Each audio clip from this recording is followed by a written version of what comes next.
Big shout out to Chanel. She's sitting over there laughing at me, playing on her mobile phone. Obviously not one of my best students, but she wanted to be on YouTube, so now she's on YouTube. Alright. Alright, we've got a break-even analysis question, and it's for a single product. Alright, let's focus this one in. Yep. Ryan's got a couple more pens, so you won't hand back over. Well. You on YouTube too, Ryan the pen thief over there? Alright. What we've got is Nicholas Cash, that's supposed to be a capital C. The owner of Advantage Tennis Coaching is planning to take a squad of junior players who have reached the qualifying standards to the National Tennis Junior Championships. The tournament has to the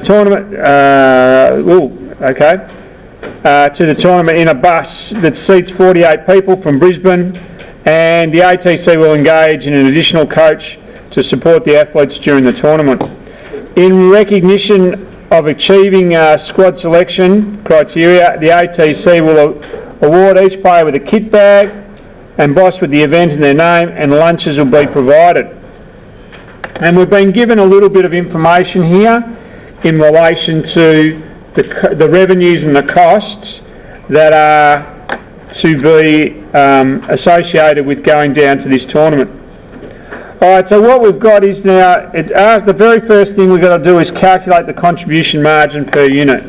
Now the contribution margin is, my contribution margin equals my selling price minus my variable costs.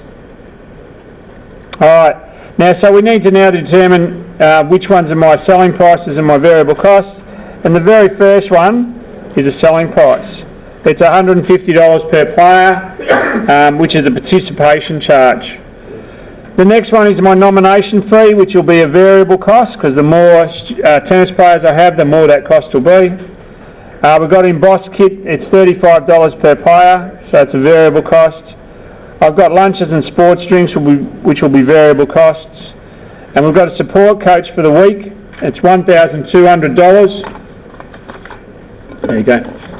$1,200, that's a fixed cost, and we've got a bus hire, which is also a fixed cost for the event. Why is the first one empty? Because it's a selling price. So Nicholas Cash is selling these trips down to the Australian Junior Tennis Championships for $150, and they get all of those things. So nomination fee paid, an embossed kit, and they get their lunch chucked in. Okay? Plus transport. So what we're now looking at is we're trying to work out what our contribution margin is. There's my formula.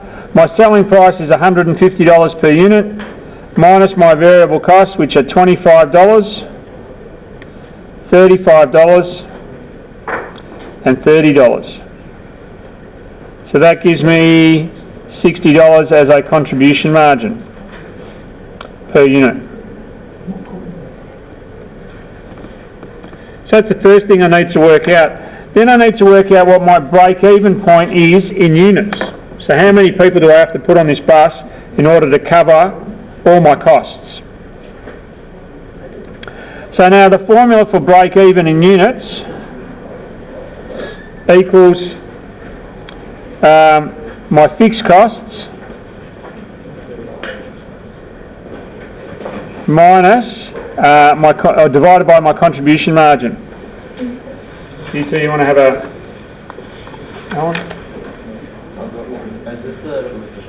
No, not the revision one, it's just break even. So it's new stuff we're doing today. Alright, so my fixed costs are my $1,200 plus my $600. So we've got those two as well. And my contribution margin we worked out to be $60 per unit.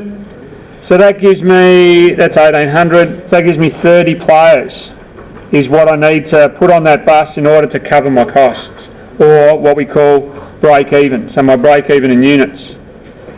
Now, we're going to calculate a contribution margin ratio. I'm going to show you two ways to do this. We've got a contribution margin ratio to calculate the break even sales dollars. Now my contribution margin ratio equals my contribution margin divided by my selling price. which is $60 divided by 150. Now that's that $60 that we calculated there, and my 150 is that money that I've got up there. And this equals, I think it's 0.36. Let's turn on my calculator. 60 divided by 150 equals 0.48. 0.48. And if I want to work out what my break-even sales dollars is, it's my fixed costs. I just put in break-even dollars, fixed cost, divided by my contribution margin ratio,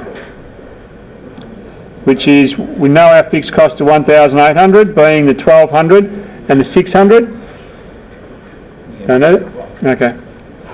Divided by 0.40,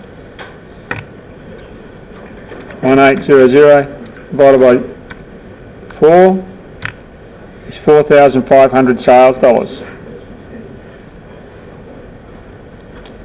Now the other thing you could do is, you know your selling price is $150 per unit, so that's one way to work it out.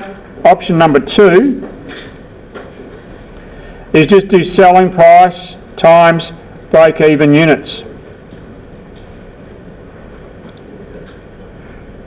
which is 150 times 30 players, being those 30 players there, which equals $4,500. Now, if you get asked in the exam which one, either one's going to be good enough, but if it says use the contribution margin ratio, that's what you've got to do.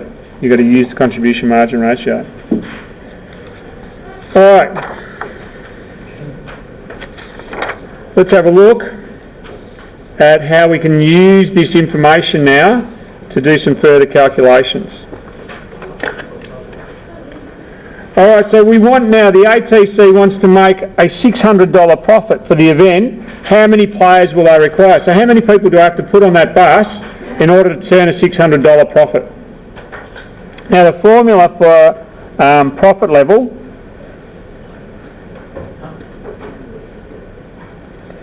equals my fixed costs plus my profit divided by my contribution margin. So my profit level, I want to make $600 profit, so my fixed costs were $1,800, being the 1,200 and the 600, plus my $600 profit divided by my contribution margin, which we said was $60. That's 2,400 divided by 60 equals 40 players. So I've got 40 players there to put on the bus, and I'll make a $600 profit. So we're going to get these formulas? Yeah, they're in the exam formula sheet. Yeah. Yep. So the margin of safety, what's the margin of safety now? My margin of safety equals my desired sales. Now we talk about desired sales, that'll be my desired sales there, because that's my desired profit, minus my break-even sales. So my desired sales is 40 players, less my 30 players, which was my break-even. We calculated the 30 players over here, equals 10 players. Now why would I want to know my margin of safety?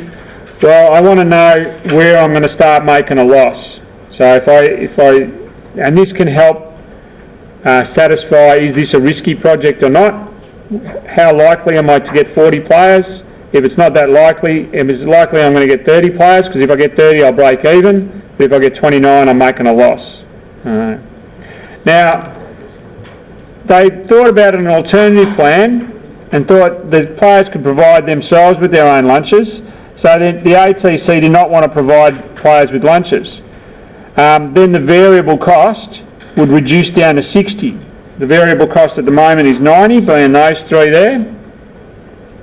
And if the selling price is then reduced to 100, would this be a desirable change? Okay, so let's work it out. First things, we've now got a new contribution, or a new variable cost of $60 per player, and a new selling price of $100 per player. So, what's my contribution margin? My contribution margin, once again, is my selling price minus my variable cost, which we've got now as $100 minus 60 gives me a contribution margin of $40 per player.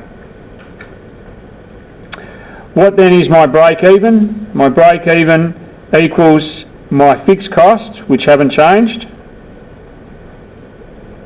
divided by my contribution margin per unit, which now is $1,800 divided by 40 equals a little bit more. I think it's 35. Hang on one sec. 1800 or 45. It's 45. So we need 45 players to now break even.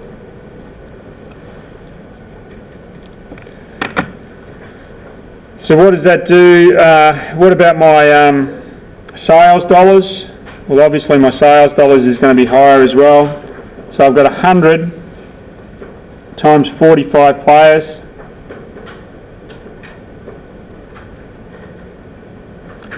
equals $4,500.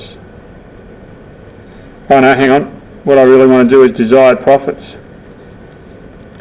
So desired profit or profit level.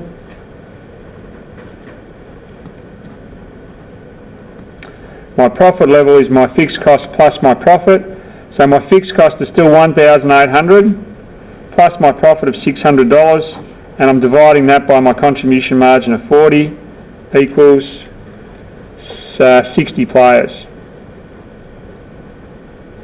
Now, would this be a desirable change? What do you reckon? Is it a desirable change? No. I agree. Why? Because they need more players to break even. Need more players to break even.